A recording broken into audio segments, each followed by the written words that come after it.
కామాన్ని జయిస్తే ఈయన భార్య అనసూయ అరిషడ్ వర్గాన్ని జయించేసింది. కామ, క్రోధ, లోభ, మోహ, మద, మాత్సర్యాలు ఇవి ఉంటేనే ఈర్ష్య, ద్వేషము, కోపము, అవతల మీద ఏంటో ఒక రకమైన ద్వేషము, అనవసరంగా మిత్రుత్వము.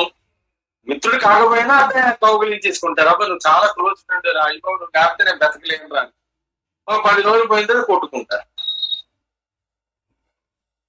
అన్ని వర్గాల వల్ల ఏర్పడుతుంటాయి. గురువుని నమ్మడం, గురువు నమ్మకపోవడం, నమ్మిన తర్వాత గురువుని ద్వేషించడం, నమ్మిన తర్వాత గురువుని వదిలేసి వేరే గురువుని ఆశ్రయించడం, ఇవన్నీ కూడా అరిషడ్ వర్గాల వల్లే వస్తాయి.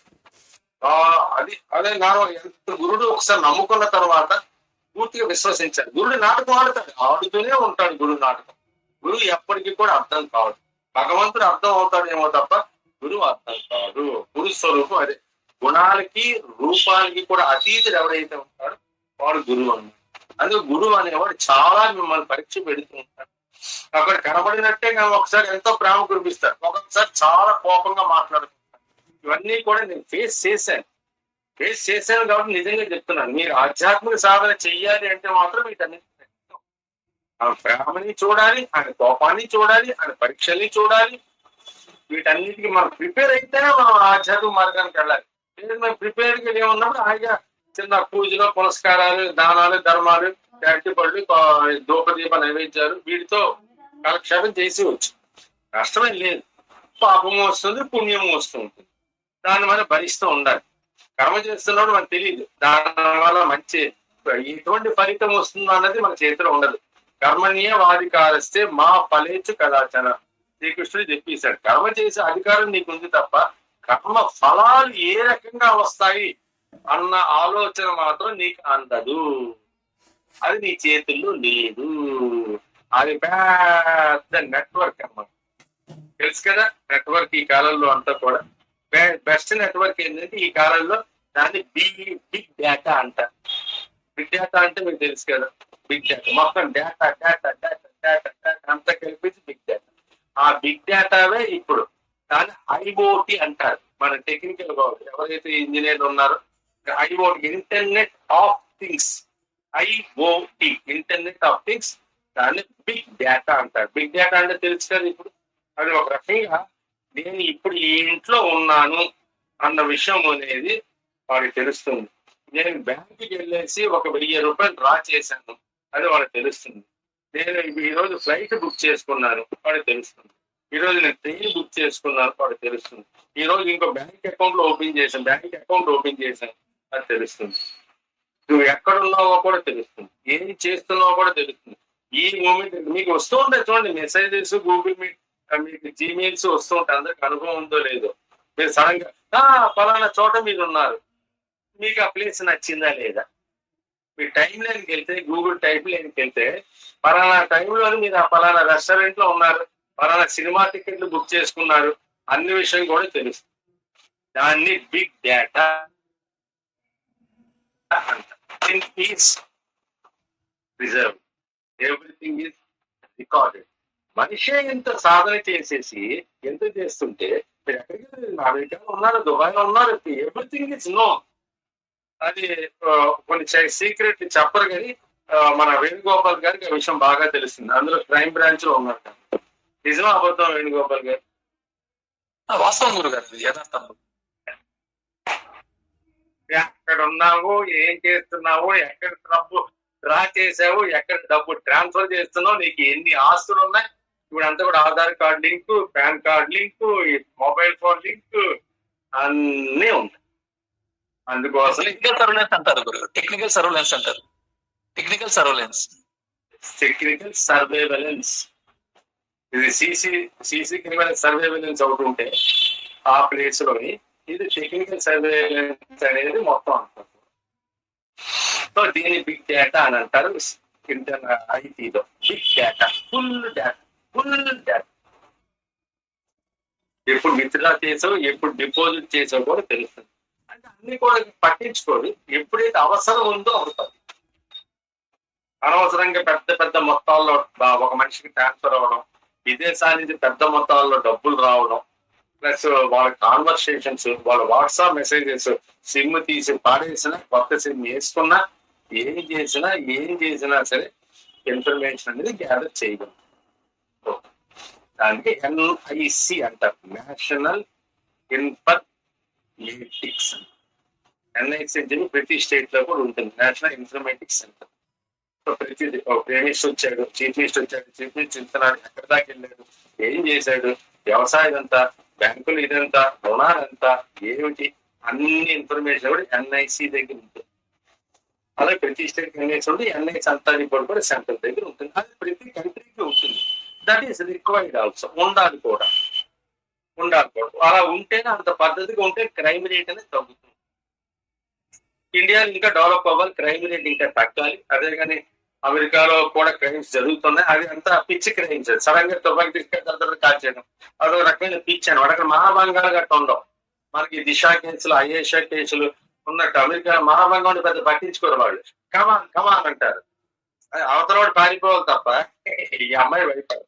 మన ఇండియాలో మానభంగాల కేసు ఎక్కువ, చంపేయడం ఎక్కువ, ప్రేమ పనికిరాని ప్రేమ, ఏంటో ప్రేమ అర్థం. రాముడి ప్రేమించినోడు ఎందుకు చంపుతాడు కూడా అర్థం కాదు. ఇలాంటి కేసులు మన ఇండియాలో పాపులేషన్ పెద్దది, 140 కోట్లు జనాభా. కానీ ప్రపంచం అంతా కూడా ఇండియన్ ఈ సెక్యూరిటీ ఆర్ విజిలెన్స్ సిస్టమ్ తీసి కంగారు పడిపోతున్నారు. ఇంత జనాభా ఉన్నారు, మేనేజ్ చేస్తున్నారండి అని. ఆఫ్టర్ అమెరికా 30 కోట్ల మంది జనాభా, 30 కోట్ల మందికి ఎక్కడ క్రైమ్స్ అవుతున్నాయో ఏంటి అవుతున్నాయో చెప్పలేకపోతున్నారు. ఇండియాలో మనకు తెలియకుండా ఈ పోలీస్ డిపార్ట్మెంట్ కావచ్చు, అండ్ దాన్ని ఏమంటారు, ఎన్నో డిపార్ట్మెంట్ ఉన్నాయి. CID కావచ్చు, CBCID కావచ్చు, ఈ డిపార్ట్మెంట్ కావచ్చు, ఆ డిపార్ట్మెంట్ కావచ్చు, ఇంటెలిజెన్స్ కావచ్చు, ఏదైనా సరే మనకు తెలియకుండా అన్ని అబ్జర్వ్ చేస్తుంది.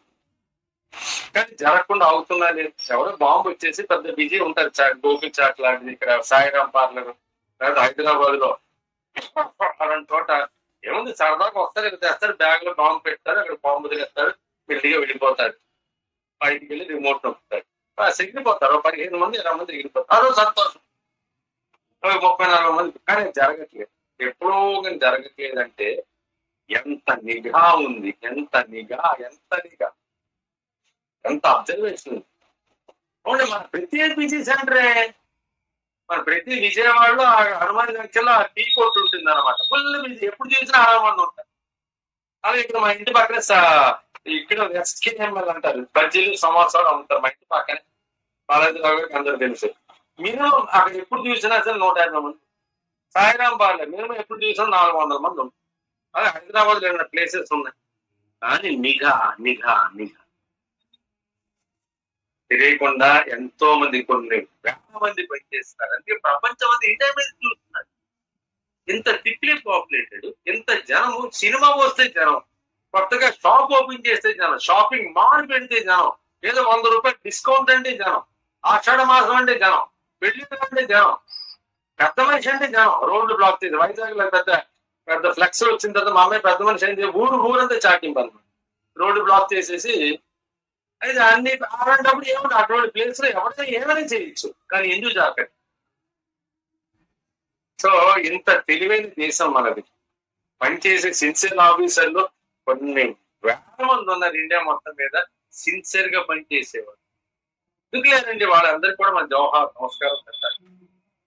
ఇంత పెద్ద దేశం, ఒక పాకిస్తాన్, ఒక బంగ్లాదేశ్, ఒక బర్మా, ఒక ఇది ఎన్నో ఒక చైనా, అన్ని బార్డర్స్, 6-8 దేశాలకి మన చుట్టూ బార్డర్స్ ఉన్నాయి. సో మానవ మేధస్సు చూడండి, నేను అంటే మానవుడి యొక్క మేధస్సు ఎక్కడికి వెళ్ళిపోయిందో ఆలోచించుకోండి. ఇంత మేధస్సు ఉన్న మానవుడు కూడా తనలోనే ఇంత జ్ఞానం ఉండి కూడా తనలో ఉన్న ఆత్మస్వరూపాన్ని గ్రహించలేకపోతున్నాడు. ఎవరు గ్రహిస్తున్నారు తెలుసా అండి? చాలా మంది మనం అనుకుంటాం, సైంటిస్టులు, IAS ఆఫీసర్లు, IPS ఆఫీసర్లు, సిన్సియర్ ఆఫీసర్లు, డాక్టర్లు, పెద్ద డాక్టర్లు, వీళ్ళందరూ కూడా ఒక స్టేజ్ అయిన తర్వాత డివోషనల్ చేస్తాం. మనం అనుకుంటే ఈ కాల ఆధ్యాత్మిక ఎవరికి కావాలా, పనికిరాని వాడు చేస్తాడు, అది తప్పు. ఎవరైతే అనుకుంటాడో వాడు పనికిరాని వాడు. పెద్ద వాళ్ళు అండి, హై లెవెల్ వాళ్ళు ఏమంటున్నారండి, హై లెవెల్కి వెళ్ళిపోతున్నారు. ఇంకా చూసి పోలీస్ ఆఫీసర్లు ఉద్యోగం చేసి ఏంటి ఇంత జ్ఞానం ఎలా ఉంది, ఇంత డెవలప్మెంట్ ఎలా ఉంది, నాన్న శక్తి ఉంది. ఆర్మీలో పనిచేసేవాళ్ళు, మిలిటరీ డాక్టర్లు, లాయర్లు, ఇంజనీర్లు, ఇవన్నీ చూసి ఏంటంటే ఒక రకమైన ఆధ్యాత్మికం తింటున్నారు. తమలో ఉన్న ఆత్మను అనుభూతి పొందుతున్నారు. ఫస్ట్ లో ఒక 20 ఏళ్ళు ఇలా ఉద్యోగ బాధ్యత బిజీగా ఉండి అన్ని చూసిన తర్వాత మెల్లిగా, నేను ముందే చెప్తున్నా, మనసు ఎప్పుడు కూడా ఆత్మ వైపు పరిగెడుతూనే ఉంటుంది. అదే బాలాజీ గారు నన్ను అడిగిన ప్రశ్న. 2 విషయాలు మీరు అర్థం చేసుకోవాలి. చిత్తశుద్ధి మనం అంటూ ప్రతి మనిషి 2 ఉంటాయి. ఈరోజు మేము ప్రశ్న అడుగుతున్నాం, టక మైకి ఆన్ చేసుకుని చెప్పండి. మనస్సుకి హృదయానికి తేడా ఏంటి? మనస్సుకి హృదయానికి తేడా ఏంటి? సింపుల్ ప్రశ్న. సాల్వ్ గారు ఒక 30 సెకండ్స్ టైం. మనస్సుకి హృదయానికి తేడా ఏంటి? తెలిసిన వాళ్ళు చెప్పండి, మైక్ ఆన్ చేసి చెప్పండి. శివం, మనసు ఆలోచిస్తుంది, పరిగెడుతుంది, హృదయం ఒక దగ్గరే అవుతుంది సార్. సరే, నెక్స్ట్ మనసు అంటే మనసుకి సంకల్ప వికల్పాలు ఉంటాయి కానీ హృదయానికి వికల్పం ఉండదు. సంకల్పం మనసుకి 2 ఉంటాయి, వికల్పాలు మనసుగా ఉంటాయి కానీ హృదయానికి ఒకరిని అడుగుతాను. ఓకే సత్యనారాయణ గారు అయిపోయింది. త్రినాథ్ గారు ఏంటి చెప్పండి. మనసు అంటే ఏంటి, హృదయం అంటే? హృదయం కనిపిస్తుంది సార్, మనసు కూడా కనబడతాడు. కనపడదు. చెప్పాలి, 2 కనబడదు. చెప్పవచ్చు. ఒక 30 సెకండ్స్ చెప్పండి. మనసుకి హృదయం తేడా. మనస్సు జడ పదార్థము కనిపించదు, పదార్థమే స్వామి. ఎందుకని హృదయం కూడా కనబడదు కదా త్రినాథరావు గారు? ఓపెన్ చేస్తే కనిపిస్తుంది కదండి. ఎనాటమీలో బాడీ అది గుండె అండి, అది గుండె. గుండె మాట, హృదయం అంటే గుండె కాదు. ఇక్కడ హృదయము, మనస్సు. గురువు గారు శివోహం. చెప్పండి. మనసు అంటే ఆలోచనల యొక్క సమూహమే మనసు. ఆలోచనలు లేని స్థితినే హృదయం అని అంటారు. కొంతవరకు బ్యూటిఫుల్. ఇప్పుడు చెప్పండి త్రినాథ్ గారు, మీరు గుండె గురించి మాట్లాడచ్చు. మనస్సు కనబడదు, హృదయం మనస్సు సంకల్ప వికల్పాల మూట. మనస్సు, హృదయం అనేది ఆ సంకల్పం వికల్పం అనేది పేరు. సంకల్పం వికల్పాన్ని ఉండదు. కొంతవరకు రైట్. ఇప్పుడు కరెక్ట్ గా వచ్చారు. మళ్ళీ ఓపెన్ చేస్తే కనబడుతుంది అన్నది 2 కనబడవు. అది కనబడేది గుండె మాత్రమే, కనబడేది కిడ్నీస్ మాత్రమే, కనబడేది బ్రెయిన్ మాత్రమే. జ్ఞానం కనబడదు, బ్రెయిన్ ఉంటుంది. బ్రెయిన్ కనబడుతుంది, జ్ఞానం కనబడదు. మనస్సు, హృదయం, గుండె కనబడుతుంది, మనస్సు కనబడదు. సో ఇవన్నీ కూడా కొన్ని ఉన్నాయన్నమాట. సో కనబడిన వస్తువులు చాలా శరీరం ఉన్నా అవే ఎక్కువగా డామినేట్ చేస్తాయి. ఆత్మ ఉంది, అందరికీ తెలుసు ఆత్మ చైతన్యం ఉందని, ఎవరికి కనబడదు. నెక్స్ట్ ఇప్పుడు మనం చెప్పినట్టు మనసు అంటే ఆలోచనలు తయారు చేసుకుంటుంది, అయితే హృదయం దాన్ని అనుభవిస్తుంది అనుకుంటున్నాను గురువు గారు. నెక్స్ట్ వేణుగోపాల్ గారు. నెక్స్ట్ ప్యూరిఫైడ్ గురువు గారు, శుభ్రం చేయబడినది హృదయం గురువు గారు. శుద్ధి చేయబడిన మనసే హృదయం. అది మనస్సే ఈ సంకల్పాలు కొంతమంది చెప్పారు, అందుకే బ్యూటిఫుల్ అన్నాను నేను. మనసు ఆలోచన ఇలాగ పెద్ద మూట జరుగుతుంటుంది. ఎప్పుడైతే మనసు పవిత్రత చెందుతుందో అది హృదయం. మనస్సుకి హృదయం తేడా ఏంటంటే అల్లకల్లోలమైనది మనస్సు, అల్లకల్లోల నుంచి బయటపడి పూర్తిగా పవిత్రమైనది హృదయం.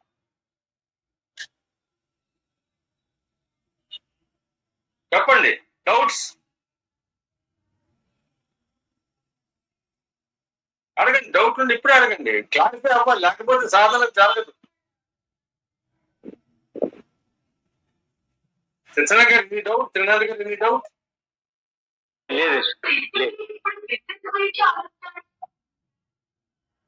మనస్సు, మెచ్యూర్డ్ మనస్సు ఈజ్ హృదయం.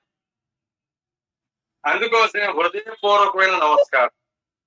మనపూర్వకం పదాలు జాగ్రత్తగా ఆలోచించి, మనం వాడుతున్న పదాలు, మనం చదువుతున్న పదాలు. అరే అన్న, మనస్ఫూర్తిగా నేను నమస్కరిస్తున్నాను. హృదయపూర్వకంగా నమస్కారం. అంటే ఏంటి మనస్ఫూర్తిగా ఏంటి హృదయపూర్వక నమస్కారం. సో మనస్ఫూర్తిగా నమస్కరిస్తుంది. చెప్పండి త్రినాథ్ గారు, చెప్పండి.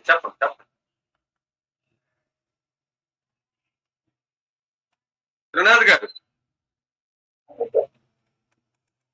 చెప్తున్నారా?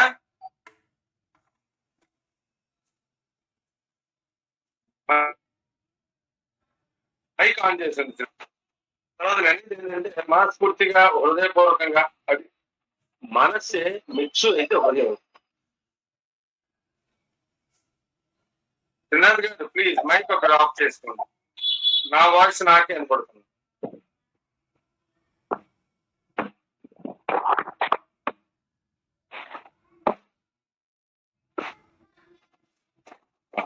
మనస్సు ఎప్పుడైతే పరిపక్వత చెందుతుందో, కాయ మనస్సు అనుకోండి, కొండ అనేది హృదయం అనుకోండి. సింపుల్ గా అర్థం చేసుకోండి. పెద్ద పెద్ద టెక్నికల్ వర్డ్స్ ఇక్కడ వాడదు. అండ్ గూగుల్ కి సెర్చ్ చెయ్యొచ్చు. ఎందుకంటే ఎవరి అభిప్రాయం వాళ్ళు చెప్తారు. గూగుల్ అంటే ఎవరో రాసింది కాదు, 100 మంది రాసింది గూగుల్లో పెడతారు. వాళ్ళు దేన్ని ఖండించారు. చాలా తెలివిగా ఉంటారు వాళ్ళు. అంటే విదేశీ బుర్ర. ఈ మీరు పెట్టింది వస్తుంది, నేను పెట్టింది వస్తుంది, ఎవరు పెట్టినా గూగుల్లో కనబడుతుంది. సో నేను అనేది ఏంటంటే అది మనం రీసెర్చ్ చేయాలి, సత్యాన్వేషణ చేయాలి. ఇప్పుడు చిత్తశుద్ధి అంటే ఇప్పుడు చెప్పండి. హృదయం అంటే మనస్సు అంటే తెలిసింది, హృదయం అంటే తెలిసింది. ఇప్పుడు చెప్పండి చిత్తశుద్ధి అంటే. పవిత్రీకరణ చెందిన మనస్సు చిత్తశుద్ధిగా మారుతున్నాయి. కాన్ఫిడెంట్ గా చెప్పండి. అవునండి, శాస్త్రజ్ఞానం అయితే నాకు వద్దు. I don't want all the శాస్త్రజ్ఞానం కాదు గురువు గారు. ఇప్పుడు చెప్పండి కరెక్ట్ గా కాన్ఫిడెంట్. అవునండి, పవిత్రత చెందిన మనస్సు చిత్తంగా ఫైనల్ స్టేజ్ చేరుతుందండి అది. సో చిత్తశుద్ధి అనేది మనసులో కలగదు. చిత్తశుద్ధి అనేది హృదయం. ఎప్పుడైతే మనసు పవిత్రత చెంది హృదయంగా మారుతుందో, చిత్తశుద్ధి పొందేది హృదయం.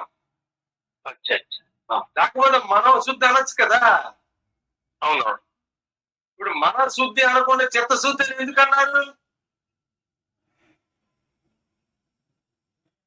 నేను ఎవరక్కడ చెప్పకూడదు. రాజంటే ఎవరక్కడ అంటారు. చావుడు ఏమంటాడు?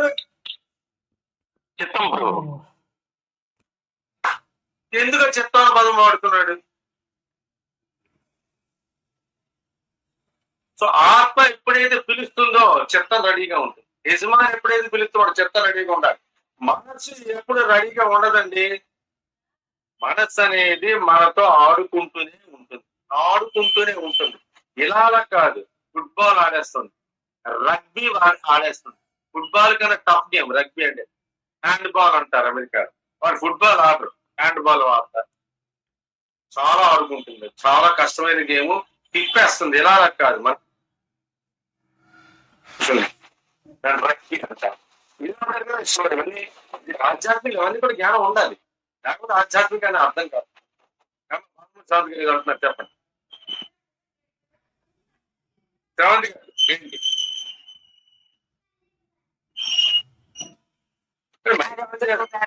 అదే గురువు గారు, అంటే చిత్తం ఒక స్టోరేజ్ లాంటిది. అది ఎలాంటి ఆలోచనలు లేకుండా ఉండడం. స్టోరేజ్ అంటారు ఏంటి? స్టోరేజ్ అంటే ఆలోచన ఉండదని స్టోరేజ్ అంటారు. ఎందుకు కన్ఫ్యూజ్ అవుతుంది? స్టోరేజ్ అంటే అర్థం ఏంటి? అన్ని ఒకటోటి పరిస్థితి స్టోర్ అంటారు. అది మనస్సు. అవును గురువు గారు. హృదయానికి స్టోరేజ్ ఉండదు. హృదయం ఇస్ ఓపెన్. స్టోరేజ్ అనే పదం ఎలా వచ్చింది ఇక్కడ? చిత్తం శుద్ధి కావాలి అని అంటుంటారు కదా గురువు గారు. వదిలించుకోవాలి. అదే స్టోర్ ఎక్కడ ఉంటుంది అక్కడ? స్టోర్ అంటే ఏంటి? అన్ని పనికి రానివన్నీ పడేసి, పనికి వచ్చేవన్నీ పడేసి అన్నిటితో నిండిపోయేదాన్ని స్టోర్ అంటారు.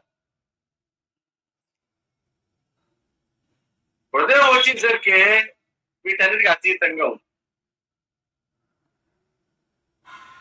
స్టోర్ అనే పదం మనసుకి తప్ప హృదయానికి సంబంధించదమ్మా. సత్యాన్వేషణ చేసుకుంటూ ఉండాలి. అదే ధ్యానం. ధ్యానం అంటే సైలెంట్ గా కూర్చొని కళ్ళు మూసుకుని కూర్చోవడం. 3 గంటలు కూర్చుంటాను, 4 గంటలు కూర్చుంటాను, అప్పుడే అతనికి సంబంధం లేదు ధ్యానం అంటే. ధ్యానం అంటే సత్యాన్ని తెలుసుకోవాలి ఫస్ట్. సత్యాన్ని తెలుసుకోకుండా మనసు కాస్త చిత్తంగా మారకుండా ధ్యానం అనేది కుదరదు. మీరు ఎంతమంది ఆకర్షించినా, ఎంతమంది దగ్గరికి వెళ్ళినా, ఏం జరిగినా సరే, 5 సంవత్సరాలు 10 సంవత్సరాలు ధ్యానం చేసినా సరే ఏమీ డెవలప్మెంట్ ఉండదు. Unless you understand the truth. సత్యం అవగతం అయితే తప్ప ధ్యానం. ఎలా కూర్చోండి, మీరు ఏ ఆసనంలో కూర్చోండి, సత్యం అవగతం అయితేనే ధ్యానం కుదురుతుంది. ఎప్పుడైతే మనసు హృదయంగా మారుతుందో, మనసు ఎప్పుడైతే పవిత్రంగా మారుతుందో, మనసు ఎప్పుడైతే కల్మషం లేకుండా ఉంటుందో, మనసు ఎప్పుడైతే ఐశ్వర్య వర్గాల దూరంగా ఉంటుందో, మనసు ఎప్పుడైతే త్రిగుణాలకి దూరంగా ఉంటుందో, మనసు ఎప్పుడైతే ఈషణ త్రయాలకి దూరంగా ఉంటుందో దాన్ని హృదయము అంటారు. అంతవరకు దీని పేరు మనస్సే. అందుకోసం ఆ త్రిగుణాలకి అతీతుడు.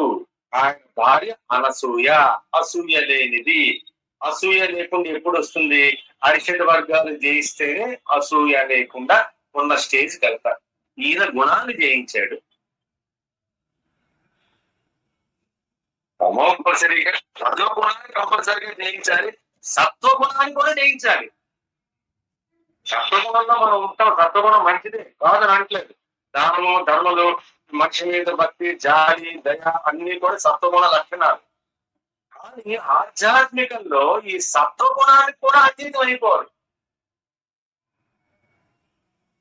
అందుకోసం అటువంటి వాడిని అత్రి అన్నారు. ఎటువంటి గుణాలు లేవు. ఈ 3 గుణాలు అస్సలు లేనివాడు. ఈవిడ అరిషడ్ వర్గాలన్నీ జయించింది. కామ, క్రోధ, లోభ, మోహ, మద, మాత్సర్యాలు జయించి అనసూయ అనేది పేరు. అసూయ లేదు.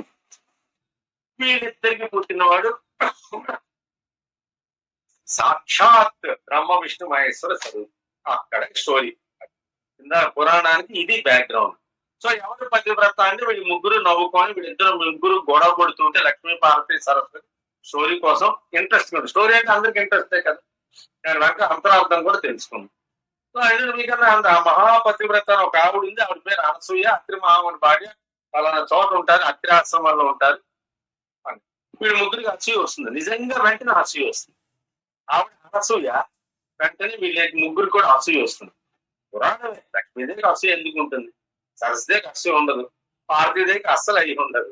ఎందుకంటే ముగ్గురికి చైతన్యాన్ని ప్రసాదించేవాడు వీళ్ళు ముగ్గురే, త్రిశక్తులు. కానీ ఒక పురాణంలో అర్థం కావాలని కథలు పెట్టారు.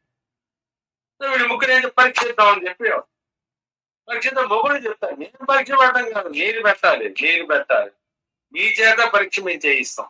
ఆవిడ ఎంత పాతివ్రత్యం. ముగ్గురు వెళ్ళండి. పాతివ్రత్యం అని చాలా మంది ఏనుకుంటారంటే గుడ్డలు కప్పుకోవడం పాతివ్రత్యం అనుకుంటారు. అది అక్కడ దాని అంతరార్థం. గుడ్డలు లేకపోవడం అనేది పాతివ్రత్యం కాదు, గుడ్డలో ఉన్నది గుడ్డతో కప్పుకోవడమే పాతివ్రత్యం అని చెప్పి ఆ కాలంలో కూడా లక్ష్మీ పార్వతికి సరస్వతికి కూడా అనిపించిందంట. అది అందుకోసం ముగ్గురు వెళ్ళండి. ఒక బ్రాహ్మణికి ముగ్గురు బ్రాహ్మణికి వెళ్ళండి. అత్రి మహామణి గారు తపస్సులో ఉన్నారు, కొంచెం దూరంగా ఉన్నారు. అందుకే ఈవిడ మీ ముగ్గురు వెళ్ళేసి భోజనం పెట్టమన్నారు. సో వీళ్ళు ముగ్గురు కూడా బ్రాహ్మణ రూపంలో వెళతారు. అత్రి వస్తే కరెక్ట్గా మధ్యాహ్న సమయంలో వెళతారు. ఆ మధ్యాహ్న సమయంలో ఏ అతిథి వచ్చినా సరే వారికి భోజనం పెట్టకుండా ఇది ధర్మం. ఇక్కడ అన్ని ఉంటాయి. అంత పెద్ద క్లిష్టమైంది ఇది ధర్మం. ధర్మాన్ని పెట్టకుండా పంపించకూడదు. వచ్చిన ఏం చేసా, ఇంకేంట్రా కబుర్లు, మాకు భోజనం టైం అయిపోతున్నది, మీరు మరి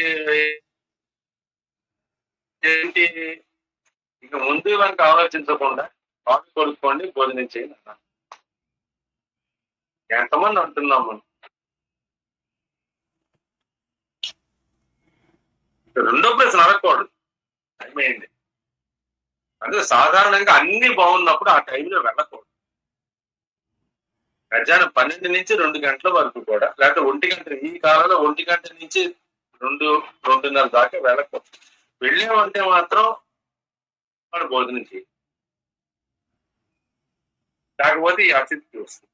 అదే మన కఠోపనిషత్తులో ఉంది, నచికేతుడు ఏమంటారు మన వీళ్ళు ముగ్గురంతా శాంతపడి రండి కూర్చొని భోజనం, దానికి ఉంది అనసూయగా ఉంది, 10 నిమిషాలు మిమ్మల్ని పెట్టేస్తాను భోజనం కూర్చోండి. వీళ్ళు తినకుండా కూడా ఏదో ఇనప రాళ్ళు తెచ్చేసి, అమ్మ మాకు అన్నం కట్టవద్దు, మేము ఒక సామాగ్రిని తెచ్చుకొని దాన్ని ఉడకబెట్టి మాకు పెట్టండి అని ఇనప గుళ్ళు ఇచ్చారు. ఆవిడ చూసింది, అయ్యో దానికే ఉంది, వీటిని ఉడికించి పెట్టారు అంతే కదా అని చెప్పేసి ఆయన శుభ్రంగా స్టవ్ వెలిగించింది, కొండ పెట్టింది, నీళ్లు పోసింది, ఇనప రాళ్ళు అంటేసి శుభ్రంగా ఉడికిపోయాయి. ఈ లక్ష్మి సరస్వతి పార్వతి దూరం నుంచి చూస్తున్నారు, మొగుళ్ళు ఏమైనా నటిస్తున్నారా, నిజంగా చెప్పింది చేస్తున్నారా, లేకపోతే చెప్పింది చేయకుండా ఏమైనా కొంచెం మమ్మల్ని మభ్య పెడుతున్నారా అని. ఫస్ట్ పరీక్ష ఇది. ఇనప గుళ్ళు ఇచ్చేసి శనగలాగా ఉడికించి పెట్టమన్నారు. మన చాట్ అని అంటాం కదా, చాట్, ఆ చాట్ పెట్టమన్నారు. ఆవిడ వండేసింది శుభ్రంగా, డబ్బులు ఉడికిపోయాయి మొత్తం అన్ని ఇనప గుళ్ళని కూడా ఉడికి రెడీ అండి, తెచ్చుకొచ్చింది అక్కడ. అది కూర్చొని మేము ఉడికించేస్తానండి, మీకు కావాల్సిన పదార్థం ఇస్తున్నాను అంటే ఇంకో ఐడియా తగ్గింది. అమ్మ మాకు కొంచెం వ్రతం ఉంది, మీరు మమ్మల్ని దిగంబరంగా వడ్డించాలి, ఒక్క వస్త్రం కూడా లేకుండా శరీరం మీద దిగంబరంగా, సాక్షాత్ దిగంబరంగా.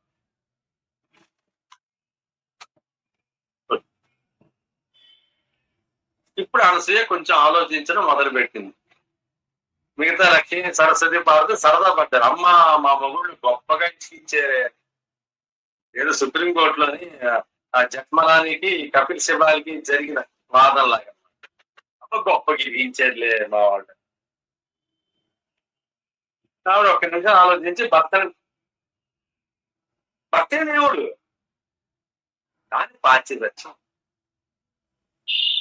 పతివ్రత్యం అంటే, పతివ్రత అంటే భక్తే దేవుడు, భక్తే గురువు, భక్తే తండ్రి. ఆడదాన్ని మనం అంటున్నాం కదండి, భోజ్యేషు మాత, సైనేశ్వరంబ, ఆదియేషు దాసి, గణేషు మంత్రి, 4 రకాలుగా పిలుస్తున్నాం ఆడవాళ్ళని. ఆడవాళ్ళని కూడా మొగుడిని ఎలా పూజించాలంటే, ఈయనే నా భర్త అంటే సంసారం, ఈయనే ఒక్కొక్క టైంలో తండ్రి, ఈయనే ఒక్కొక్క టైంలో గురువు, ఈయనే ఒక్కొక్క టైంలో నా బిడ్డ. ఏ ఆడది తన భావిస్తుందో అది పాటి. భర్తకి బాగోలేదు, ఇంట్లో ఏదీ లేదు, డాక్టర్లు కూడా ఇంటికి తీసుకొని ఉన్నారు, సేవ చేస్తున్నారు లేదు, ఎంతోమంది మన వాళ్ళు ఉన్నారు, సేవ చేస్తున్నారు లేదు భర్తని.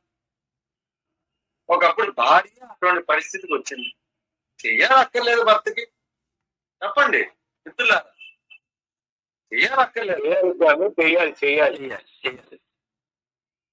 ఆడవాడు చేయడం కాదు, మగవాళ్ళని కూడా చేసింది. సహధర్మచారిణి అన్నారు. అన్ని ధర్మాల్లో కూడా మన పక్కనే ఉంటుంది. అన్ని ధర్మాల్లో ఆవిడ పక్కన ఉండమని చెప్పినప్పుడు ఆమె తాను ధర్మాల్లో కూడా మన పక్కన ఉండక్కర్లేదా? గృహస్థాశ్రమం తీసుకున్న తర్వాత అదే మెల్లిగా ఆవిడ మనస్తత్వం మీ మనస్తత్వం కలిసి, ఇద్దరు కలిసి మెల్లిగా మనస్సు బుద్ధి కలిసినట్టు భార్యాభర్త కలిసిపోయి వానప్రస్థాశ్రమానికి వెళ్ళాలి. సన్యాసం అక్కర్లేదండి, కలియుగంలో సన్యాసం తీసుకోవాల్సిన అవసరం అయితే లేదు. కన్ఫ్యూజ్ అయిపోవద్దు మీరు చెప్తున్నారు, ఏదో సన్యాసం ఇప్పుడు సన్యాసం అందరూ రాజకీయ నాయకులు తీసుకుంటున్నారు, ఆధ్యాత్మికంలో కూడా సన్యాసం తీసుకుంటున్నారు. ఎందుకైనా మంచిదని చెప్పి రాజకీయ నాయకులు తీసుకుంటున్నారు, ఎందుకైనా మంచిది దొంగలు తీసుకుంటున్నారు. ఒకటి పోలీసులు పట్టుకున్నా సరే నా పిల్లల్ని వదిలేయడం కాకుండా దాన్ని పెళ్లి చేసుకోవడం అనేది దొంగతనం చేత శుభ్రంగా తాకి తందాలు ఆడడం. దొరికిపోయి అనుకోండి, ఎవరిని చూడాల్సిన అవసరం లేదు కదా, పిల్ల పళ్ళకి పిల్లలు అందరితో తిరుగుతాం, కానీ ఎవరిని పెళ్లి చేసుకోవాలి, ఎవరికి కమిట్మెంట్ ఇవ్వదు. అది మన వివాహ వ్యవస్థ సో ఈవిడ అడిగారు. ఆవిడ ఆలోచించి ఒక్కసారి భర్తను తెలుసుకుంది. భర్త, నాకు ఇలా మీరు లేని టైంలో నాకు ఈ కష్టం ఏంటి? సో భగవంతుడు తలుచుకోలేదు. ఎందుకంటే వచ్చిన వాడు సాక్షాత్ భగవంతుడు. చూడండి, అది సత్యాన్వేషణ అంటే ఎక్కడ జరుగుతుంది? ఇక్కడే జరగాలి. ఆమె పాతివ్రత్యం వల్ల వచ్చిన వాడు బ్రహ్మ విష్ణు మహేష్. భగవంతుడి ఇంటికి వచ్చినప్పుడు తాను ఎవరిని శరణ కోరాలి? ఒకవేళ భగవంతుడు రాకపోయినప్పటికీ కూడా తన భర్తే తనకి గురువు, తన భర్తే తనకి తండ్రి, తన భర్తే తనకి బిడ్డ, తన భర్తే తనకి మిత్రుడు. కానీ పాతివ్రత్యం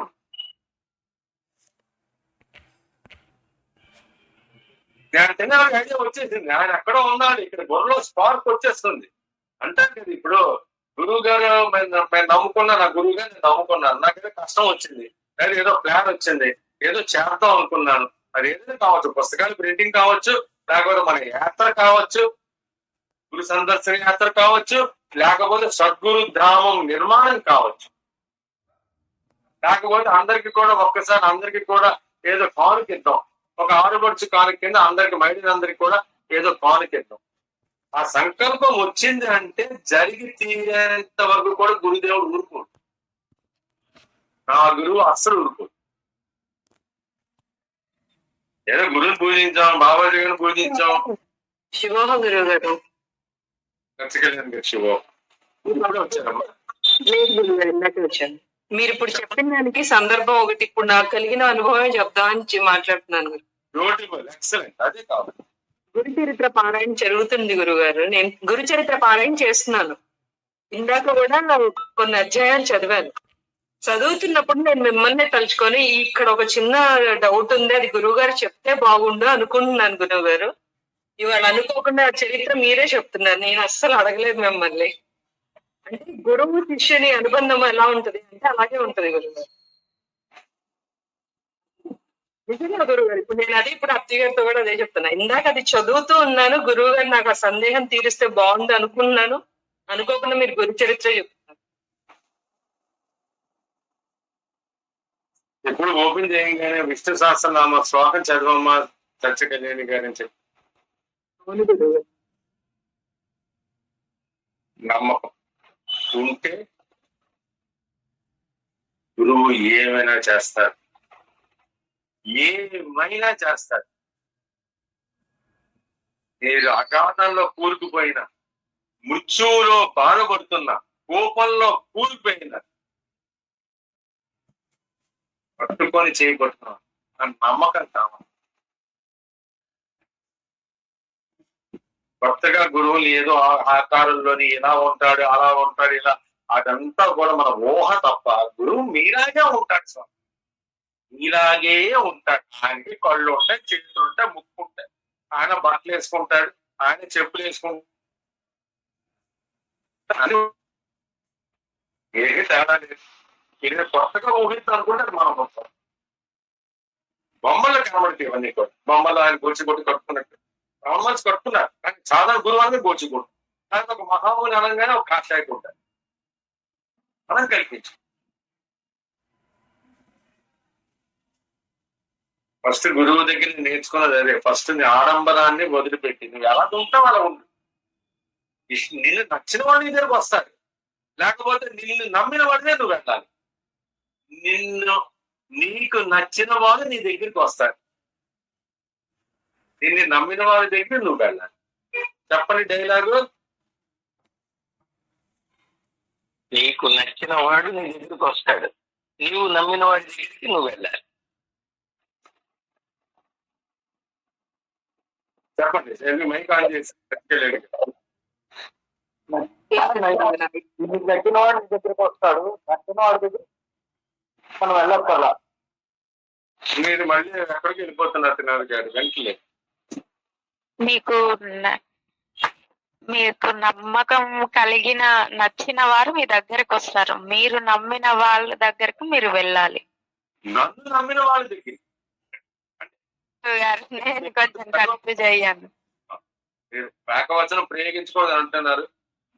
నాకు నచ్చిన వాళ్ళు, నాకు మనస్ఫూర్తిగా నచ్చిన వాళ్ళు నా దగ్గరికి ఆటోమేటిక్ వస్తారు. నన్ను నమ్మిన వాడి దగ్గర ఇప్పుడు చెప్పండి త్రినాథ్ గారు. మీకు నచ్చిన వాళ్ళ దగ్గరికి మీరు వెళ్తారు సార్. నచ్చిన వాడి దగ్గరికి 3-4 సార్లు నచ్చిన వాడు మీ దగ్గరికి వస్తారు సార్. అలాగే నచ్చిన వాడి దగ్గర ఎవరైతే మీ మీద నమ్మకం ఉంటారో వాడి దగ్గర నాకు నచ్చిన వాడు నా దగ్గరికి వస్తారు, నన్ను నమ్మిన వాళ్ళ దగ్గర నేను వెళ్తాను. సింపుల్. అంతే, సింపుల్. ఏమన్నా బాగుంటుంది కదా? అయ్యింది గురువు గారు. అది గురువుకు ఉండవలసిన లక్షణం. నా గురుదేవుడు ముందే చెప్పాడు, నువ్వు వెతుక్కున్నావు అంటే, శిష్యులు వెతుక్కున్నావు అన్న మాత్రం నీ తప్పు. ఈ కాలం అందరూ శిష్యులు వెతుక్కుంటున్నారు. శిష్యులు వెతుక్కున్నావు అంటే మాత్రం నువ్వు గురువు కావు. ఒకసారి నేను నమ్ముకున్నాడు అంటే మాత్రం మనం వదిలినా సరే నువ్వు గురువు కావు. ఇది రెండు వైపులా పదునున్న కట్టమ్మ. ఎవరో కొంతమంది నమ్ముకొని వస్తారు, పూర్తిగా నమ్ముకొని వస్తారు.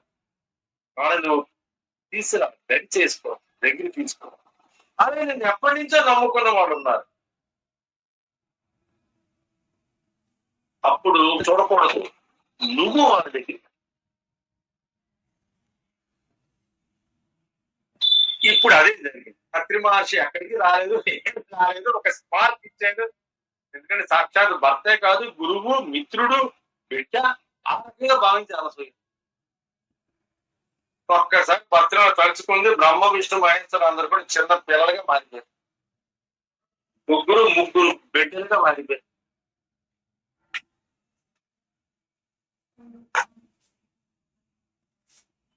శాసనం తలుపేసుకుంది, లోపలికి వెళ్ళింది, పూర్తిగా బట్టలు నిప్పేసింది, వివస్త్రై నగ్నంగా ముగ్గురు పిల్లల్ని ఒళ్ళో కూర్చోబెట్టుకుని పాలించింది.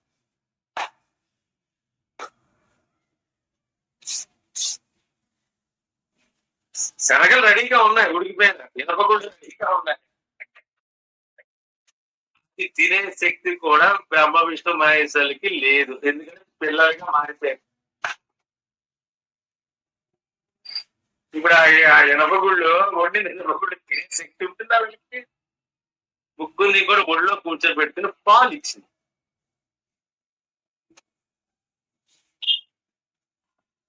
ఇది చూసి కంగారు పడిపోయి లక్ష్మీ సరస్వతి పార్వతులు పరిగెత్తుకుంటారు. స్టోరీ అంతరార్థం మీకు వెనకాల ఎప్పుడు నేను చెప్తున్నా సార్, వెనకాల అంతరార్థాన్ని ఊహించుకోండి, సత్యాన్ని ఊహించుకోండి.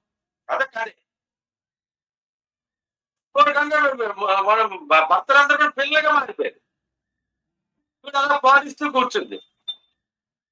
ఇలా 1-2 గంటలు సాయంకాలం దాకా గడిచిపోయింది. వీడు లోపలికి వెళ్ళింది, బట్టలన్నీ కొట్టుకొని వచ్చింది. మరి పిల్లలు ఇప్పుడు వీడి కోరిక తీర్చేసింది. నగ్నంగా వాళ్ళకి ఆహారం పెట్టమన్నారు, నగ్నంగా తయారైపోయి శుభ్రంగా పాలు ఇచ్చేసింది. పాలు ఎక్కడి నుంచి వచ్చాయంటారా? అది గురు మహాత్యం, పాతివ్రత్య మహాత్యం. ఈ ముగ్గురికి పాలు ఎక్కడి నుంచి వచ్చి, ఆవిడ గర్భవతి కాదు, ఎప్పుడు గర్భాన్ని ధరించలేదు. అంటే ఈ పురాణాలు వెనకాతలు అంతరార్థం. మరి పాలు శుభ్రంగా తాగి పడుకున్నారు పిల్లలు. ముగ్గురు శుభ్రంగా పాలు తాగి కాలని పక్కేస్తారు. వీడి కంగారు, భర్తలు ఇలా మారిపోయారు, పరిగెట్టుకుంటారు. అమ్మా వీళ్ళు ఎవరైతే తప్పు అయిపోయింది, లక్ష్మి, నేను సరస్వతి, పార్వతి, వీళ్ళు ముగ్గురు కూడా మా భర్తలమ్మ, మిమ్మల్ని పరీక్ష పెట్టాలని చెప్పి వాళ్ళే చెప్పారు. నేను ఇచ్చిన పతివ్రత ఎవరు లేదని చెప్పి మిమ్మల్ని పరీక్ష పెట్టాలి. మా ప్రోత్సాహంతో వాళ్ళు వచ్చారు, అందుకు ఈ పరీక్షలు పెట్టారు. వాళ్ళు అడిగినవన్నీ కూడా నువ్వు తీర్చు. నీకన్నా పెద్ద పతివ్రత అనేవాడు చెప్పి లక్ష్మీబాద్ వచ్చి మా భర్తని మాకు ఎప్పుడైతే ఒక్కసారి అనసూయ ఒకసారి మళ్ళీ ప్రారంభించిందో వీడి ముగ్గురు కూడా బ్రహ్మవిష్ణుమహేశ్వరుకే. ఇది స్టోరీ వరకు అంతరార్థం. అందుకే సీతాదేవి కూడా వనవాసంలో రాముల వారు అత్రి మహాముని దగ్గరికి వచ్చి ఆయన దగ్గర ఉన్న అనసూయతో సీత మాట్లాడు. సీతాదేవి ఆ రోజు ఒక చీరిస్తుంది సీతాదేవికి, రామాయణంలో ఉండేది. వెనకాతల లాజిక్ కాదు కానీ వెనకాతల సత్యాన్ని గ్రహితం. అమ్మా ముందు ముందు కాలంలో ఈ చీర నీకు అవసరం అవుతుంది. ఈ చీర ఎప్పటికీ మాయదు. ఈ చీరను ఉతకక్కర్లేదు. ఈ చీరను అసలు ఉతకడం అవసరం లేదు. ఈ చీర ఎప్పటికీ మాయదు, ఎప్పటికీ మరదని కాదు. మన శరీరంలో ఒక చెమట పట్టినా ఏం చేసినా సరే ఈ చీర మాత్రం పవిత్రంగా ఉంటుంది, మంచి సుగంధంతో ఉంటుంది, ఎప్పుడు మలినం అవ్వదు అని చెప్పి చేస్తుంది. ఎప్పుడైతే రావణాసుడు వచ్చాడో సీతాదేవికి ఆ విషయం తెలుసో, కావాలని చెప్పి రాముడు లక్ష్మణుడు బయటికి వెళ్ళిపోయారో, సీతాదేవి లోపలికి వెళ్ళి అనసూయాదేవి ఇచ్చిన చీర కట్టుకుంది. ఆ చీరతోనే సంవత్సరం పాటు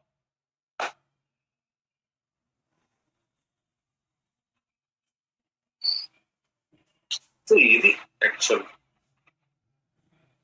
ఇప్పుడు చెప్పండి మిత్రులారా, దీని వెనకాతలు ఉన్న అంతరార్థం ఏంటి? అందరూ మా చెప్పండి, నేను సైలెంట్ గా వింటాను. దీని వెనక అంతరార్థం చర్చగా స్టార్ట్. ఏంటి స్టోరీ వెనక అంతరార్థం? అదే గురుగారు, చిత్తం శుద్ధిగా ఉండటం అంటే ఏంటనేది ఇదే తెలుస్తుంది గురుగారు. అన్ని షడ్వర్గాలు, కామక్రోధ మదమత్సరాలు అన్నిటినీ జయించి పవిత్రంగా ఉండాలి మనసు. అది ఎప్పుడు నిలబెట్టుకొని ఉండాలి. అది ఏదైనా మళ్ళీ కనిపించినప్పుడు మోహం కలిగి కింద పడిపోవటం అలా చేయకుండా పరిశుద్ధమైన మనసుతోటి చిత్తశుద్ధితోటి నిలబెట్టుకొని ఉండగలగాలి. పరిశుద్ధమైన మనస్సే హృదయము. అవును గురు, ఇవాళ అది నేను కొత్తగా తెలుసుకున్నాను గురువు గారు. అంతవరకు అది మనస్సే. అది అలకల్లోనే ఉంటుంది, జంజాటంలోనే ఉంటుంది. ఎప్పుడైతే పవిత్రత పొందిందో, శుద్ధి పొందిన మనస్సే హృదయంగా మారుతుంది.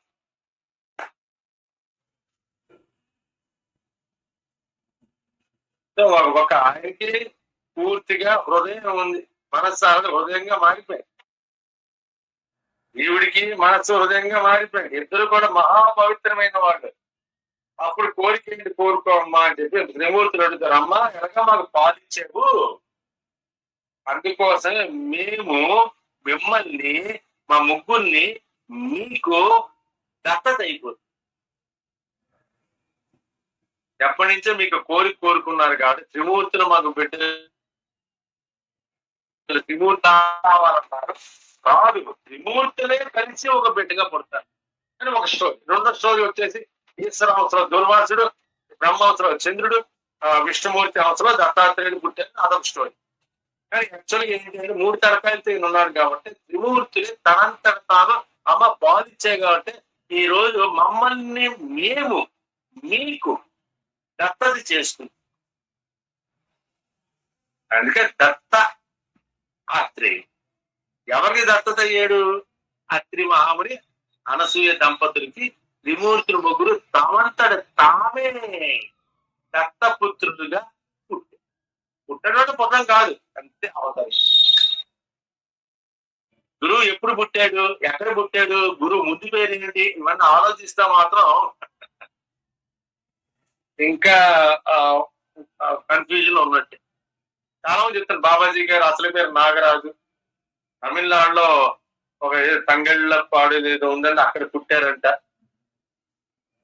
నాగరాజు అంట ఆయన పేరు. వీడికి 2000 సంవత్సరాల క్రితం నుంచి 3000 సంవత్సరాల క్రితం నుంచి బాబా గారు ఉంటుంటే అక్కడే ఆ ప్లేస్ లోనే పుట్టాడు. ఆయన పేరు నాగరాజు.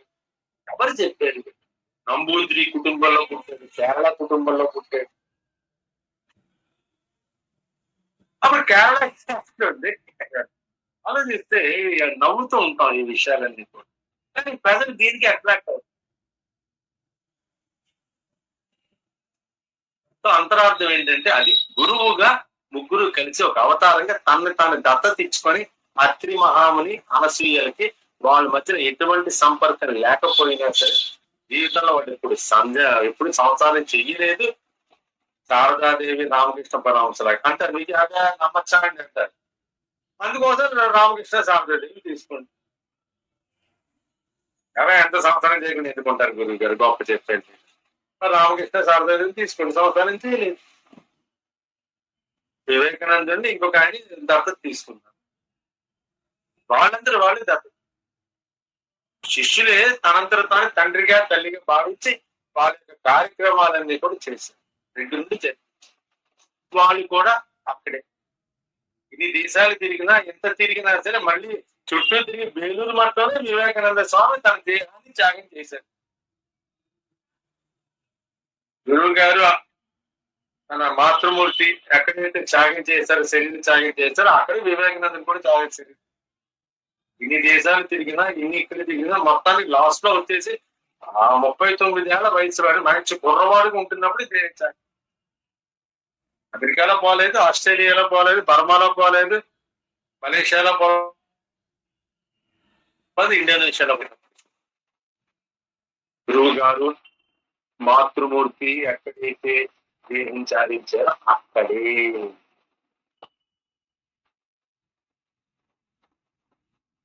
ఇది గురు తత్వం అంటే.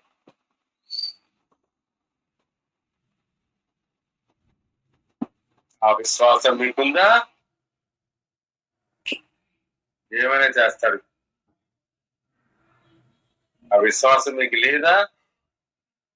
సంతోషం. ఏం కావాలి గురువులు మీ దగ్గర నుంచి? ఏం కావాలి చెప్పండి అని తెచ్చిన వాడు గురువు అవుతాడు. ఏం కావాలి చెప్పండి. ఏం అవస్థ.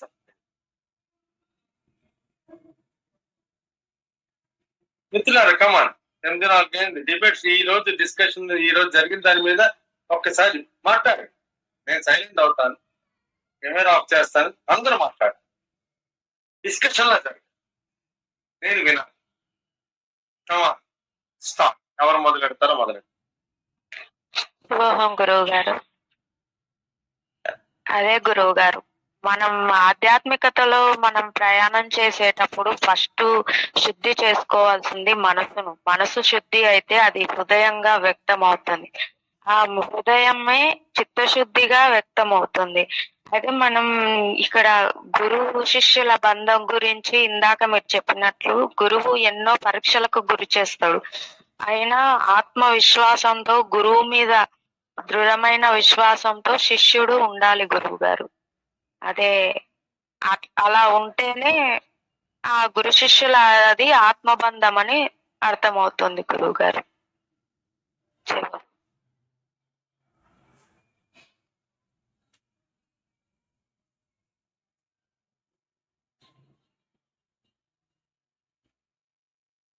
శుభం స్వామి, మీరు చెప్పినంత విన్నాక నాకు అర్థమైన శ్రద్ధ సబూరి, ఓపికతో కూడిన ఓర్మి, విశ్వాసం ఈ రెండు ఉంటే గురువు అనుగ్రహిస్తాడు. శిష్యుడు గురువుకు దగ్గరగా ఉండడం మూలంగా గురువు యొక్క పూర్తి అనుగ్రహం పొంది శిష్యుడు గురువుగా మారుతాడు. గురు పరంపర మొదలవుతుంది. ఇదే దత్త పరంపర అని నేను గ్రహించాను. శివం.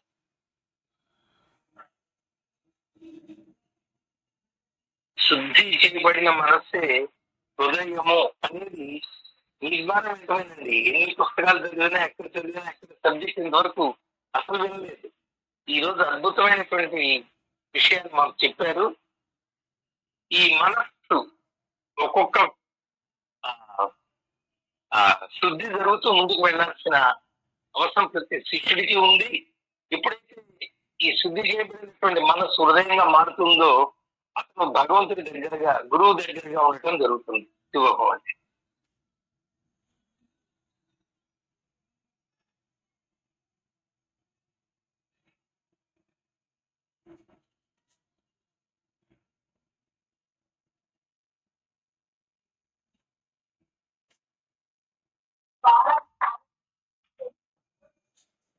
శుభం గురుజీ. ఈరోజు చాలా చక్కగా చెప్తారు సార్. అత్రి మహామణి అనసూయాదేవి వాళ్ళ ఉద్దంతం వల్ల మనం తెలుసుకుంటే ఏంటంటే, స్త్రీ అంటే త్రిగుణాలు. అత్రి అంటే త్రిగుణాలకు అతీతమైనటువంటి వ్యక్తిగా మనం కూడా ఉండాలి. రెండవది అనసూయాదేవి, ఆవిడకి అసూయ లేదు కాబట్టి అనసూయాదేవి. అసూయ లేకపోవడం అంటే ఏమిటి? మొత్తం అరిషడ్వర్గాలు కానీ ఆవిడ అంటాం కాబట్టి అనసూయాదేవి. ఆ రకంగా వాళ్ళిద్దరూ అనసూయ అత్రి ఒకడం వల్లనే ఇంత దైవం అయినటువంటి మూర్తులు కూడా వాళ్ళ దగ్గర పిల్లలుగా మారిపోవాల్సిన పరిస్థితి ఏర్పడింది. అంత శక్తి వాళ్ళకి ఇప్పుడు వనగోడింది అనమాట. ప్రతివ్రత వల్ల, ధర్మం వల్ల, ఆయనకు ఉండేటువంటి తపశక్తి వల్ల త్రిమూర్తులు కూడా బిడ్డగా పరిగణించే పరిస్థితి ఏర్పడింది. అంతేకాకుండా దత్తాత్రేయుడు అనేటువంటి దానికి ముగ్గురు కూడా తమని దత్తం తీసుకోమన్నారు. అత్రికి దత్తాత్రేయులు అయ్యారు కాబట్టి ఆయన దత్తాత్రేయుడు అయ్యాడు అనేటువంటి విషయాన్ని కూడా ఈరోజు చాలా చక్కగా వివరిస్తారు. ఇవన్నీ జరగాలంటే చిత్తశుద్ధి జరగాలి. చిత్తశుద్ధి చెందితేనే కానీ మనం ఆత్మానుభూతికి దగ్గర అవ్వలేము అనేటువంటి విషయాన్ని కూడా చెప్తారు.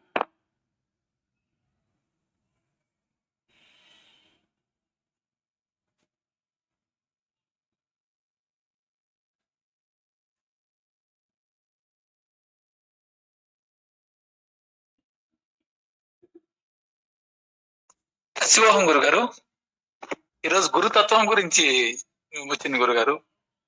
అసలు ఈ గురువు మనకు నమ్మకం ఉంటేనే గురువు ఏమైనా చేస్తాడు గురుగారు. గురువు ఏం కొత్తగా ఏమున్నాడు, నాలానే ఉంటాడు. సహజంగా ఎలా ఉంటాడో అలానే ఉంటాడు గురుగారు. గురువు గారికి నచ్చిన వాడు గురువు దగ్గరికి వెళ్తారు గురుగారు. గురువు నమ్మినవాడు వాడి దగ్గరికే గురువు వెళ్తారు గురుగారు. శిష్యుడు వెతుక్కుంటూ గురువు కాదు గురుగారు. అంటే శిష్యుడిని వెతుక్కునేవాడు గురువు కాదు గురుగారు. గురువు అనేవాడు రెండు వైపులా ఉన్న కత్తి లాంటి వాడు గురుగారు. అన్ని తెగించిన వాడే గురువు గారు. గురువు అనేవాడు అన్నిటికీ తెగించి రెడీగా ఉంటారు గురుగారు. ఇంకా రెండో చిత్తశుద్ధి గురించి చెప్పారు గురుగారు. చిత్తశుద్ధి మనసు హృదయం మధ్య తేడా. చిత్తశుద్ధి మనస్సు,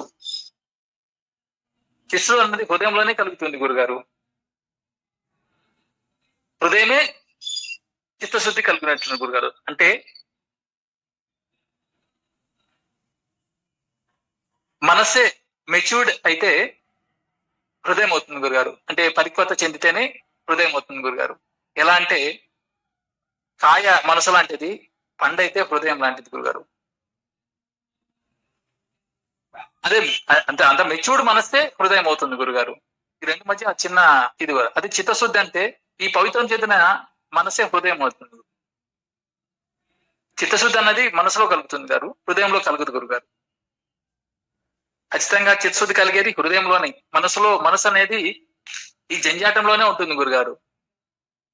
ఎప్పుడైతే అది పవిత్రం చెంది శుద్ధి చేసుకుంటుందో హృదయం అవుతుంది గురుగారు. పాతివ్రత్యం గురించి చెప్పారు గురుగారు. పాతివ్రత్యం అంటే ఏ కష్టం వచ్చినా, ఎలాంటి సందర్భంలో అయినా సరే భగవంతుని కాకుండా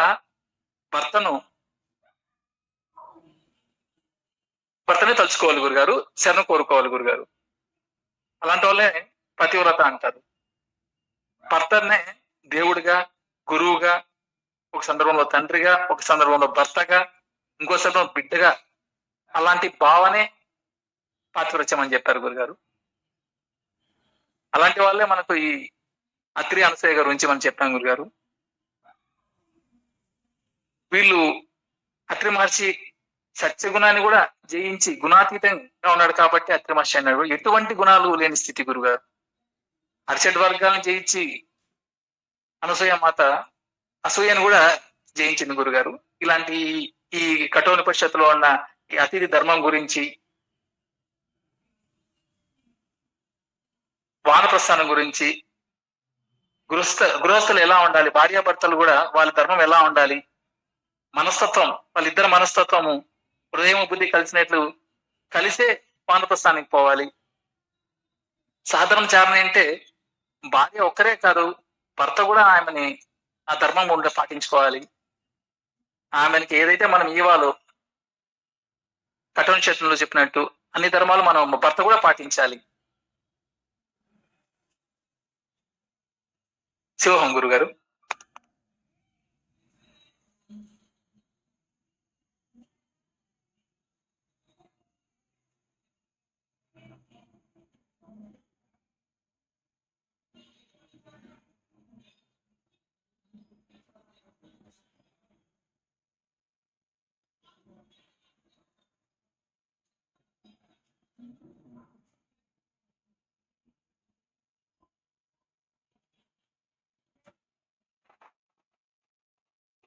ఇంక చెప్పడానికంటూ ఏమీ లేకపోతే సెషన్ ముగించేస్తాం. చెప్పడానికంటే ఏమీ లేకపోతే ఇంక సెషన్ ఈ నేర్చుకున్న దాన్ని ఒక్కసారి రీక్యాప్ చేసుకుంటే ఉపయోగం. లేకపోతే ఈ గురువులు ఉపన్యాసాలు ఇస్తున్నారు, చాలా మంది చాలా జ్ఞానవంతమైన ఉపన్యాసాలు ఇస్తున్నారు. చాకండి కోటేశ్వరరావు గారు నాకు తెలిసి ఇప్పటికీ ఒక 5,000 ఉపన్యాసాలు ఇచ్చారు. గరిగిపాటి గారు నాకు తెలిసి ఇప్పటికి 8,000 పైన ఉపన్యాసాలు. ఏంటి మాకు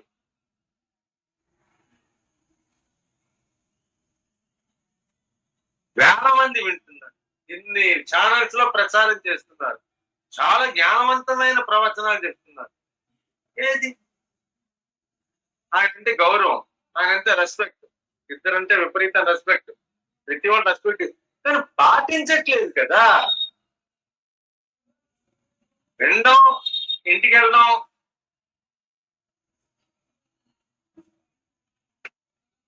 సత్యాన్వేషణ ఎక్కడ? మదనం మదనం మదనం మదనం మదనం. అది లేకుండా భగవంతుడు కనుగొనండి, ఎవరో మీకు ఇచ్చేస్తాను, భగవంతుడు చూపిస్తాను రండి నా దగ్గరికి అంటే కుదరదు కుదరదు కుదరదు. ఒట్టి మాటలు, కేవలం అబద్ధపు మాటలు. నమ్మిన వాళ్ళు నమ్మండి, వాళ్ళకి ఎవరో ఏం బాగు చేయలేరు. కానీ సద్గురు అనేవాడు మాత్రం సత్యాన్నే చెప్పాలి. అటువంటి సత్యాన్ని చెప్పిన సద్గురువులే మనకి ఇప్పటి వరకు కూడా జ్ఞాపకం ఉన్నారు. మిగతా అందరూ ఎందుకు మర్చిపోయామండి? దేనికి లొంగలేదు వీళ్ళు. వాడు ఎవరు వస్తాడో వాళ్ళకి అనవసరం. ఇప్పుడు కంచి కామకోటి పీఠాధిపతులు ఉన్నారు, ప్రైమ్ మినిస్టర్ కూడా ఆయన దగ్గర వాళ్ళ దగ్గర అపాయింట్మెంట్ తీసుకోవాలి. ప్రెసిడెంట్ ఆఫ్ ఇండియా కూడా ఆయన దగ్గర అపాయింట్మెంట్ తీసుకోవాలి. మనందరం కూడా వాళ్ళ దగ్గర అపాయింట్మెంట్ తీసుకుంటే ఆయన వస్తాడు, రావాలి, ఎప్పుడు వస్తాడు, వచ్చి మధ్యాహ్నం డొనేషన్ ఇస్తాడు, లేదా ఆశ్రమాన్ని డెవలప్ చేస్తాడు. అబ్బే ఏ కోరికలు లేవు. మిగతా పేరు ఆయన ఎప్పుడు వస్తాడా అని చూస్తుంటారు. చీఫ్ మినిస్టర్ ఎప్పుడు వస్తాడా, వచ్చి నాకు 2 ఎకరాలు ఇస్తాడా, లేదా వచ్చి నాకు 2 కోట్లు ఇస్తాడా, లేదా అక్కడ ఏదో భూమి ఇస్తాడా. రమణ మహర్షి ఎవరి గురించి వెయిట్ చేశాడు?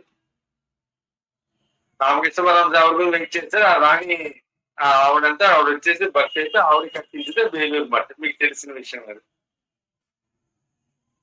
ఆవిడ కట్టించింది బేలూరు. అహల్య బాయ్, ఇండోర్ మహారాణి, అన్ని జ్యోతిర్లింగాలు అండ్ అష్టాదశ శక్తి పీఠ అన్ని గుళ్ళు కట్టింది ఆవిడే. ఎవరు చెప్పారండి కష్టమని? అష్టాదశ శక్తి పీఠ అన్ని గుళ్ళు, పాడైపోయిన గుళ్ళు, జ్యోతిర్లింగ పాడైపోయిన గుళ్ళు అహల్యాబాయి, ఇండోర్ మహారాణి. మీరు ఎక్కడికి వెళ్ళండి, కాశీ ఆవిడే కట్టించింది, ఉజ్జయిని ఆవిడే కట్టించింది. ఎక్కడికి వెళ్ళండి, అన్ని పాడైపోయిన గుళ్ళు అన్ని కూడా ఆవిడే కట్టించింది. మీరు ఏ జ్యోతిర్లింగాన్ని తీసుకోండి, అన్ని ఆవిడ కట్టించింది. ఎక్కడ మొత్తం రామేశ్వరం సౌత్ లో కూడా సౌరాష్ట్రే సోమనాథంచ శ్రీశైలే మల్లికార్జునం, ప్రతి చోట మీకు ఆలయపై పేరు కనబడదు. సౌరాష్ట్రే సోమనాథంచ శ్రీశైలే మల్లికార్జునం, ఉజ్జయిన్య మహాకారం, ఓంకార మమలేశ్వరం, ప్రజ్వల్యాం వైద్యనాథంచ, ధాకిన్యాం భీమశంకరం, సేతుబందేతి రామేశం, నాగేశం దారుకావనే, వారణాస్యంతు విశ్వేశం, త్రయంబకం గౌతమీ తటే, హిమాలయేతు కేదారం, కృష్ణే సంచ శివాలయ. మీరు ఎక్కడి వెళ్ళండి ఆలయమై పేరు.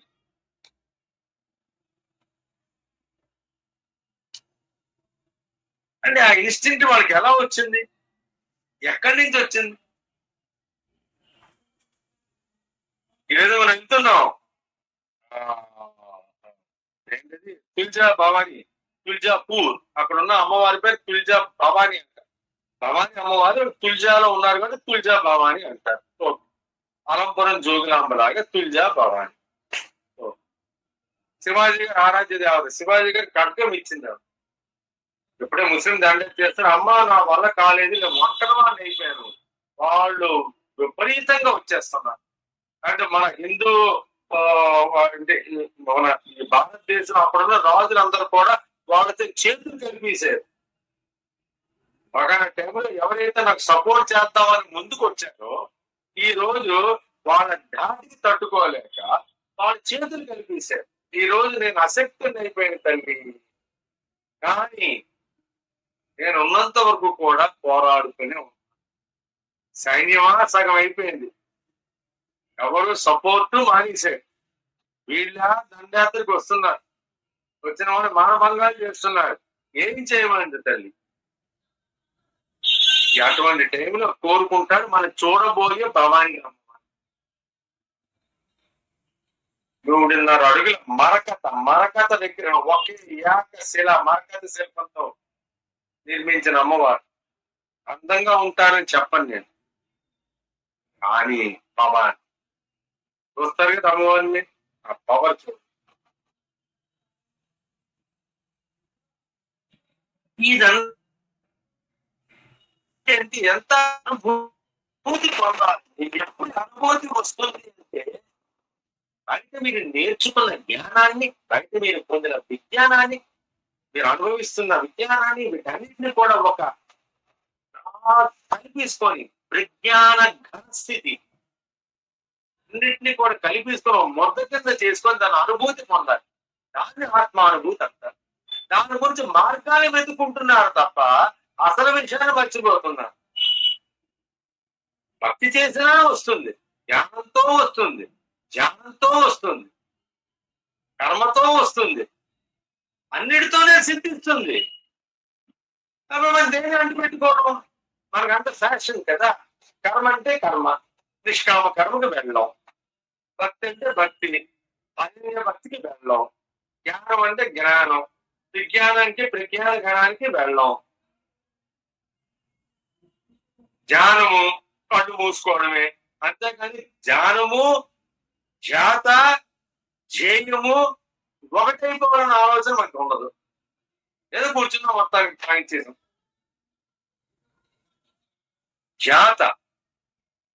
ధ్యానము చేసే ప్రక్రియ, ధ్యేయము ఏదైతే గోల్ టార్గెట్, ఈ 3 ఒకటైతేనే ధ్యానం అంటారు. అదన్నీ పక్కన పెట్టేసి చాలా ప్రయత్నాలు చేస్తున్నాము. అందులో ఇవన్నీ కూడా పనిచేయాలంటే, కర్మయోగం పనిచేయాలంటే, జ్ఞానయోగం పనిచేయాలంటే, భక్తి యోగం పనిచేయాలంటే, ధ్యాన యోగం పనిచేయాలంటే కావాల్సిందల్లా ఒకటి, మనస్సు హృదయంగా మనస్సు పూర్తిగా పవిత్రం, ఎటువంటి చెడుతనం పొందకూడదు. ఎందుకంటే ఉపయోగం ప్రపంచంతో ఇలా ఉన్నప్పుడు నేను ఎందుకు మారాలి అని చెప్పి ప్రశ్న అడుగుతారు. ఓకే, మారద్దు, కానీ ఎప్పుడోకప్పుడు ఇవన్నీ వదిలేసి వెళ్ళిపోవాల్సిందే. నేను పెర్మనెంట్ ఇంట్రెస్ట్ ఉందా? నువ్వు పోయిన తర్వాత ఆధార్ కార్డు కూడా చింపేయడమే, బ్యాంక్కి ఇవ్వడం, మా లైఫ్ సర్టిఫికేట్ తీసుకుని ప్రతి వదిలిపోవడం. పాన్ కార్డు కూడా పనికిరాదు, ఆధార్ కార్డు కూడా అయిపోయింది, అక్కడితో పని అయిపోయింది. పాన్ కార్డు అయిపోయింది, ఆధార్ బ్యాంక్ అయిపోయింది.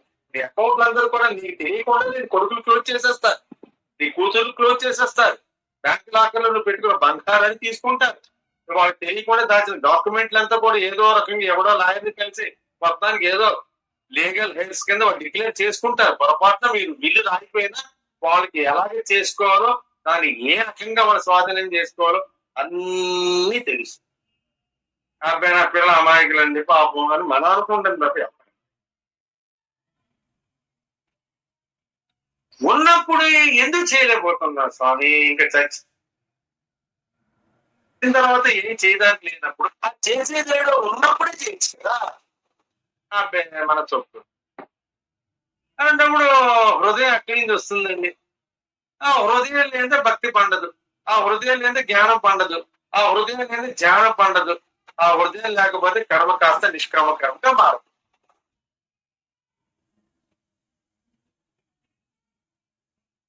బాలాజీ గారు, మీ ప్రశ్నలకి సమాధానం వచ్చే రాలేదు? వచ్చింది స్వామి, ఊహించిన దానికన్నా చాలా ఎక్కువ సబ్జెక్ట్ అందుకున్నాం స్వామి. చాలా బ్రహ్మాండమైన క్లాసు, ఇంప్లిమెంట్ చేస్తాం స్వామి. సంతోషం. మైక్లాన్ చేసుకుని అందరు శివోహం చెప్తాం. చిదానంద